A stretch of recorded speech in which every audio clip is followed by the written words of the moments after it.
About your illness जो कि अभी रिसेंटली आपने जिससे रिकवर किया and hats off to you, covid भी और साथ साथ कैंसर भी, क्या कहेंगे उसके बारे में, उस वक्त के बारे में? मेरा ख्याल है अल्लाह ताला जब आपको कोई बीमारी देता है, और ये इतनी सारी हिम्मत कहाँ से आती है आपके पास? एक तो अल्लाह की बड़ी मेहरबानी कि लोगों ने इतनी दुआएं दी, शायद ये दुआएं थी जिन्होंने मुझे ताकत भी दी। लेकिन देखें, जब आपके ऊपर कोई बीमारी या तकलीफ़ आती है तो ये भी इम्तिहान होते हैं ना, ये आपकी ज़िंदगी के इम्तिहान है। Chemo is a painful process, उसके साथ साथ कोविड, वो कैसे गुजारा आपने? देखिए ना, कोविड तो अल्लाह ताला की मेहरबानी अभी तक तो नहीं हुआ, लेकिन जहाँ तक कीमोथेरेपी का ताल्लुक़ है तो बहुत मुश्किल। हाँ। लेकिन मैं सोचती हूँ कि अल्लाह की बहुत मेहरबानी रही, जिस तरह की मैंने पढ़ा था या लोगों से सुना था, मैं उस तकलीफ़ से नहीं गुजरी। मैं गलत बात ना करूं। अरे वाह। तो मेरी बड़ी अच्छी कीमो गुजरी। उसके होते हैं साइड इफ़ेक्ट्स होते हैं, 2 दिन बंदा थोड़ा सा लो फील करता है, 2 दिन ठीक फील करता है, लेकिन ये कि अल्लाह की मेहरबानी है। सर के बाल उतरने जो थे वो कूल लग रहे हैं आपके बाल, मुझे तो बहुत। हाँ वाकई।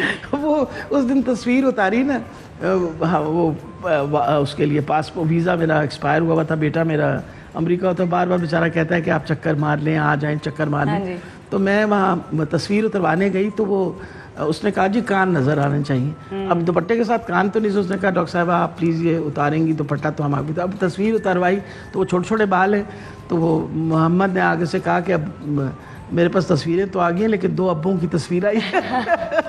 अच्छा, क्योंकि हम अब इतने अच्छे मूड में बात कर रहे हैं, आप मुझे डांटिएगा नहीं, मेरे पास एक सेगमेंट है जो मैं आपके साथ करना चाहती हूँ। आप इन सब को, मैं नाम लूंगी, इनको किस दवाई की ज़रूरत है आपने ये बताना है, क्योंकि आप दवाई की? हाँ, आपके क्लिनिक में आए हैं, आप इनको कौन सी दवाई सजेस्ट करेंगी, कौन सी दवा देंगी? सबसे पहले बिलावल भुट्टो जरदारी। मैं उनको कहूँगी कि रियलिटी चेक की दवाई ले। Okay. Nawaz Sharif? Anti depressant उनको दे दें तो शायद उनके हालात बेहतर हो जाए। ओके। फिरदौस आशिक अमान? वो खुद डॉक्टर होकर अपना इलाज कर ही लेंगी। कमर जमान कायरा?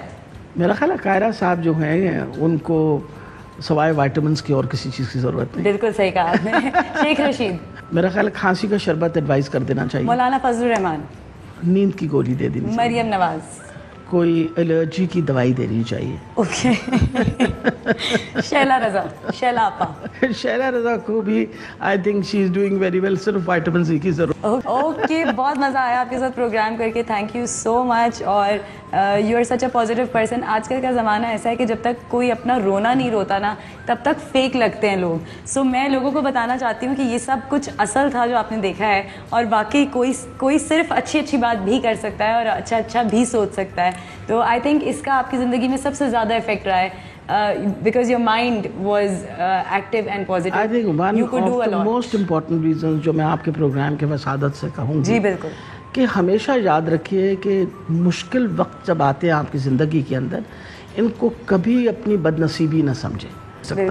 इसलिए जिस इम्तिहान से भी आप सब्र से गुजरेंगे और अल्लाह को याद करते हुए, नेचुरली मैं तो ये हमेशा सोचती हूँ कि बुरे वक्त में तो हम सब याद करते हैं, अच्छे वक्तों में भी याद करना चाहिए। बिल्कुल। उन सब औरतों के लिए, लड़कियों के लिए, बच्चियों के लिए एक जुमला आपसे ज़रूर लेना चाहूँगी। आई और इस बारे में बात नहीं की, अभी जो मैं ज़रूर कहूँगी जी। वजह यह है कि मुझे बड़ी तकलीफ़ होती है, क्योंकि मैं आपको पता प्रैक्टिसिंग गायनेकोलॉजिस्ट हूँ। बच्चियां हैं, बेटा पैदा करने की खातिर 5-5 बेटियां पैदा कर लेनी, मुश्किल इलाज करवा के अपना बेटे पैदा करने की। मैं कई दफ़ा सोचता हूँ कि मैं खातून होके अगर अपनी बेटी की कदर नहीं करूँगी, अपनी बेटी की, तो कल ससुराल वाले उसकी क्यों कदर करें? सही बात। तो अपनी बेटियों की कदर करें। सही बात। बेटी पैदा हो उसकी भी आपको उतनी खुशी होनी चाहिए जितनी एक बेटी। और हम आपके सामने सिटिंग एग्जांपल्स हैं। अगर हमारे माँ बाप हमारी पैदाइश पे न खुश होते, हमारे घर वाले न खुश होते, तो शायद आज जहाँ हम आपके सामने खड़े हैं हम कभी खड़े ही नहीं हो सकते। और उन बेटियों को क्या कहना चाहती हैं जिनको अपने तहफ़्फ़ुज़ का ख्याल रखना चाहिए? बच्चियों को मैं एडवाइस करूँगी कि हर चीज़ में माँ की बात ज़रूर सुना। और माँओं को मैं साथ साथ कहूँगी कि इतना कंफर्ट जोन और इतनी थोड़ी बहुत दोस्ती होनी चाहिए कि बच्ची आपसे जो है आके अपनी हर बात कर सके। Thank you so much.